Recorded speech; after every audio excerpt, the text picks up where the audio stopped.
All right, so I got some questions from Walter in Sydney, Australia.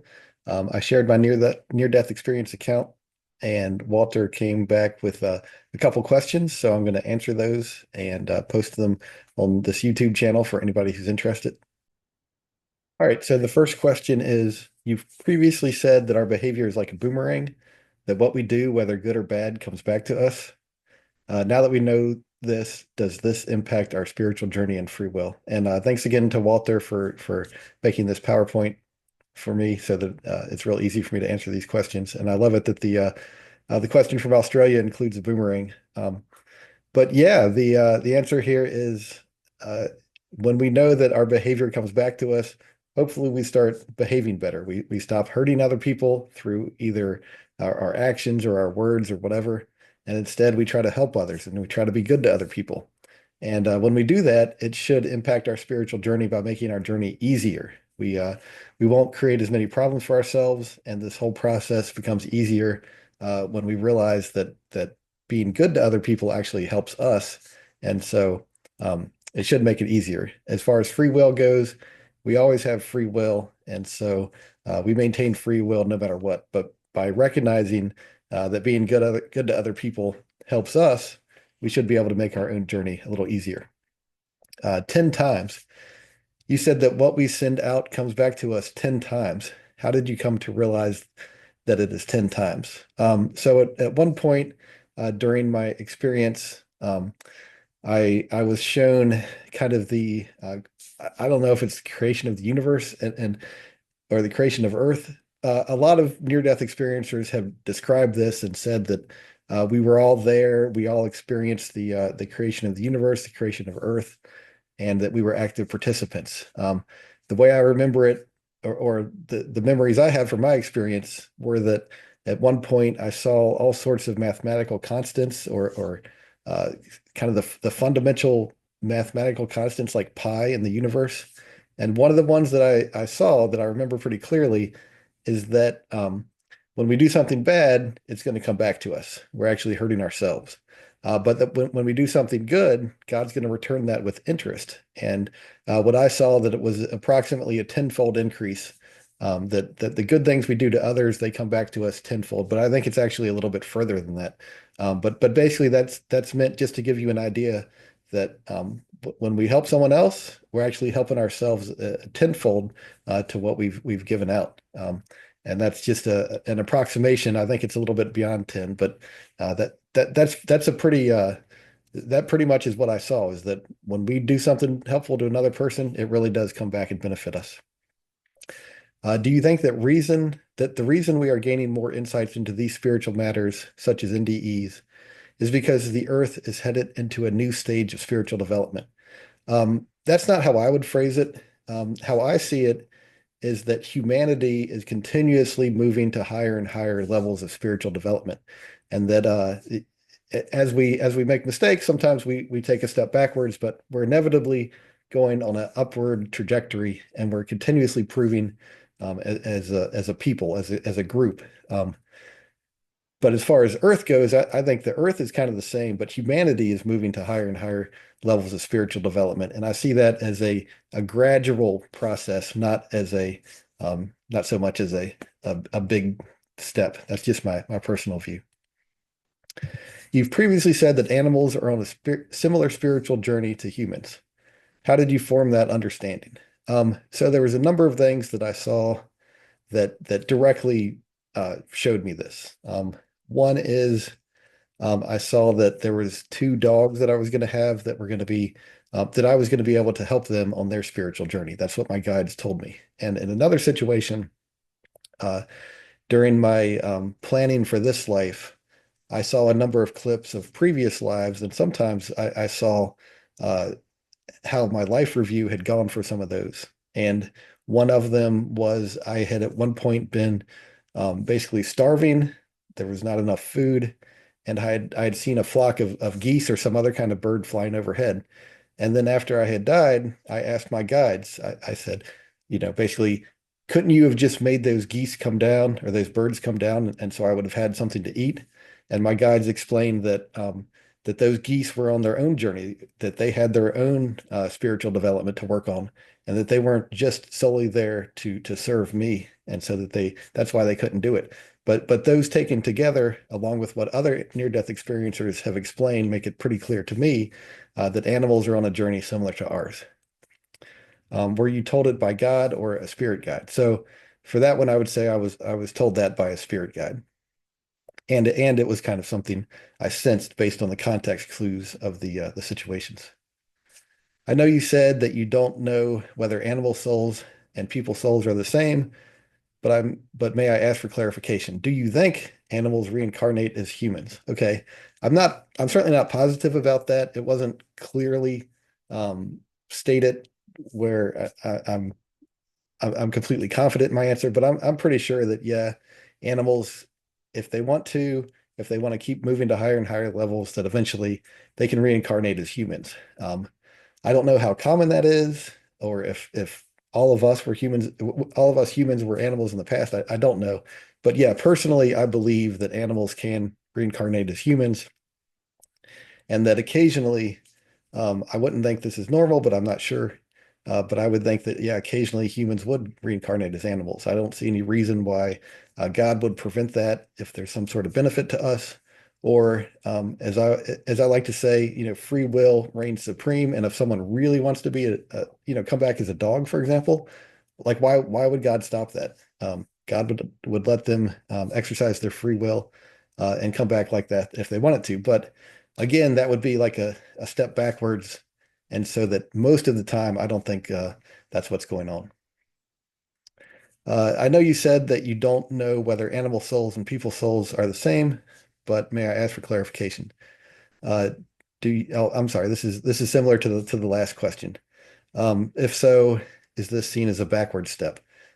Yeah, I would kind of view that as a backward step, but again, that's just kind of part of our progression is that sometimes we do kind of take backward steps. Sometimes we do make poor decisions, or for one reason or another, that might be to our benefit. But again, that's my opinion.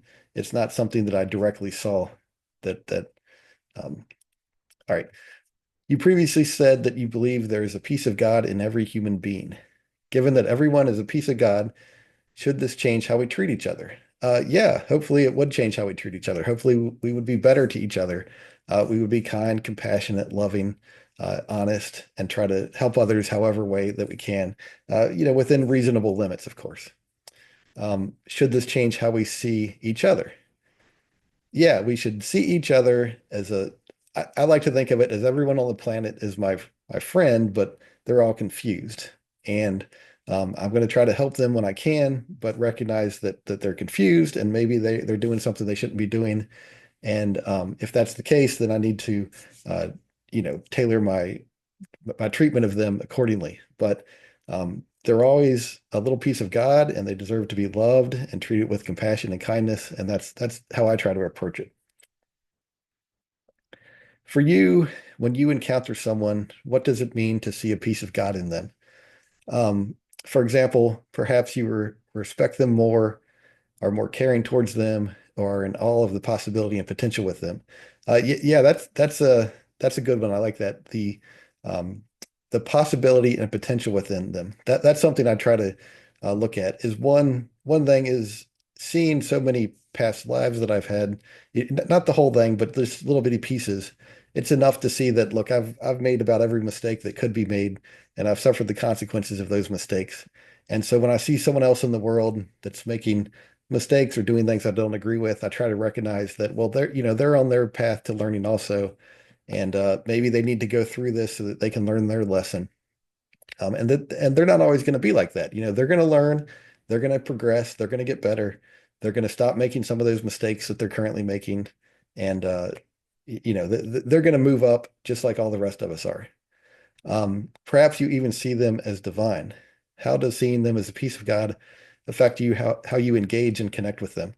Um, I just try to give everyone the benefit of the doubt. I try to be good to everyone, no matter what they look like, what their position or age, or what kind of job they have, or where they are in life.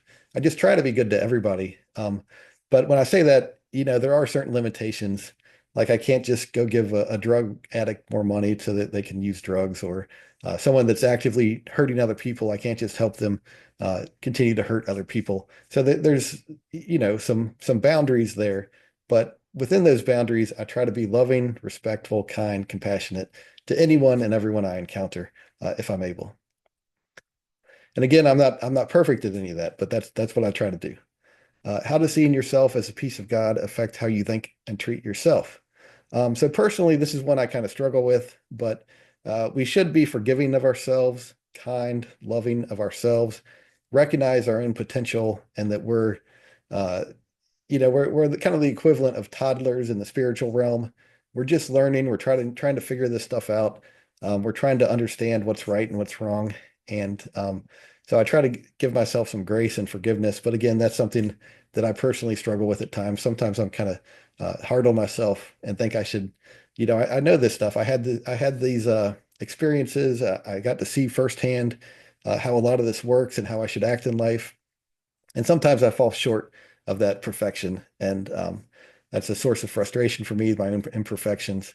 But I think we should be forgiving and loving of ourselves and just recognize that, hey, this is a learning experience for all of us and that eventually we're going to get through it. You previously said that you believe there is a piece of God in everything, whether living or not. Um, every atom, photon, bacteria, animal, plant is part of God. There's nothing in our universe that exists outside of God. Yeah, I agree with that. Given that there is a piece of God in everything, should this change how we treat everything, both living and non-living objects? Well, I think if you recognize that everything's a part of God, you can kind of appreciate God a little more, and hopefully have some love and respect for not just other people, but animals, and then everything in this physical universe. It's all just a piece of God, or I think as a physicist might say, it's light wrapped up into one form or another. I mean, that's kind of how I view it. And I think if you can just try to approach life and everything that we encounter with love and respect, um, I think it might be a better way to move forward. You said in your previous video that you know for a number of people in your current life that this is their last lifetime. They are not coming back to this planet or another after this life. Firstly, may I ask how you know this? So my guides directly told me a couple of people that this was their last life, and a couple other people that they have maybe one or two more lives after that.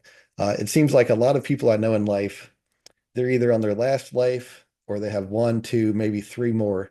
That seemed like the majority of the people that I know in my life, that's kind of where they are.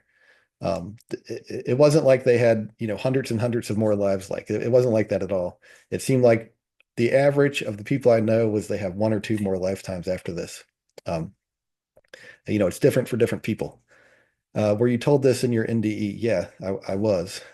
Or is this something that you sensed? There was a little bit of that too. So it was a little different for different people.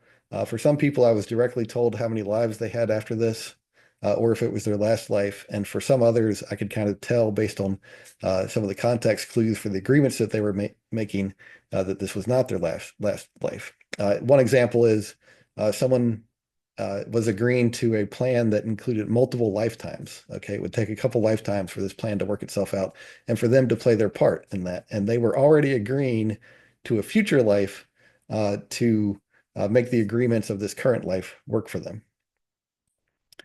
I'm asking the following question because I want to get an idea of the level of spiritual development I may obtain before I don't have to come back to Earth or other planets anymore. My life has been one of suffering, so I want to minimize the number of future lives I have so as not to suffer further.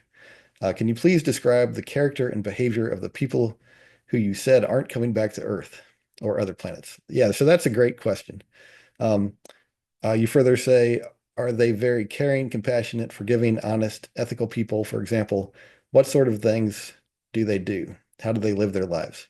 Yeah, that's a great question. So it looks like you've already guessed it at the answer. The people that I saw that this is their last lifetime, they were caring, compassionate, forgiving, honest, ethical people, kind, good to others, and just generally loving.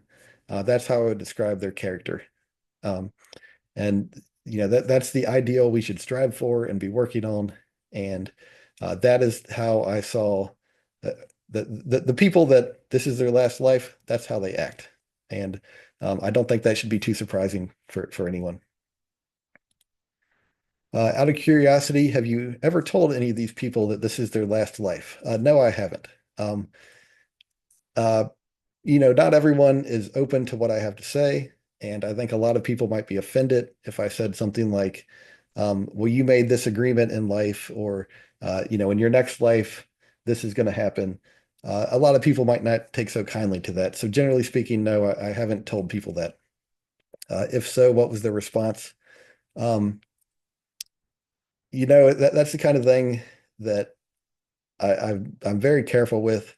I think I risk offending people if I say too much, so I try not to say too much about the insights I have on other people. I just kind of let them live their life, and they'll get where they need to be. I'm not worried about that at all, but I don't necessarily think that me sharing that with them would be helpful. You previously talked a bit about the risks of coming to Earth. You said you spent some time in a spiritual realm where being continually attacked by one another. Isn't this one of the risks of coming to Earth? The idea that your spiritual development could actually go backwards and not forward.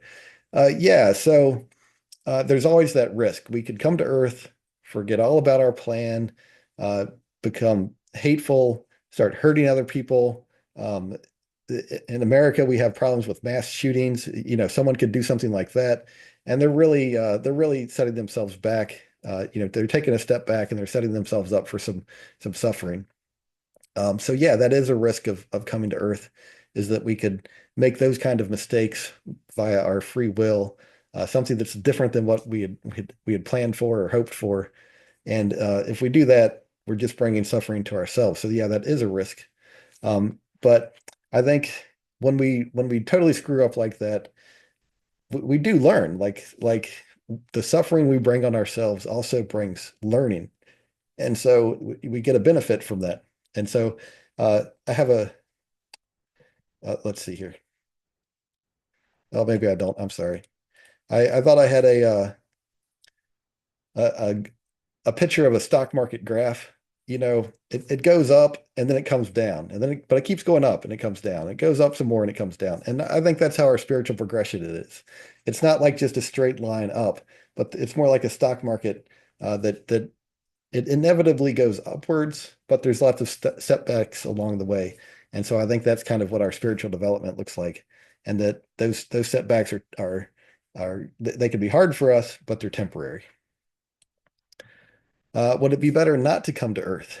Well, uh, I would argue that the very fact that you're here means you agreed that it was in your benefit to come to Earth, and that you're going to get so much benefit out of this difficult experience that you considered it to be worthwhile to go through this.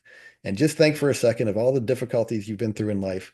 How much benefit would you need before you would agree to all those difficulties? And I think for most people, it would have to be a substantial benefit to go through all these hardships, especially people who have had a lot of difficulties in life.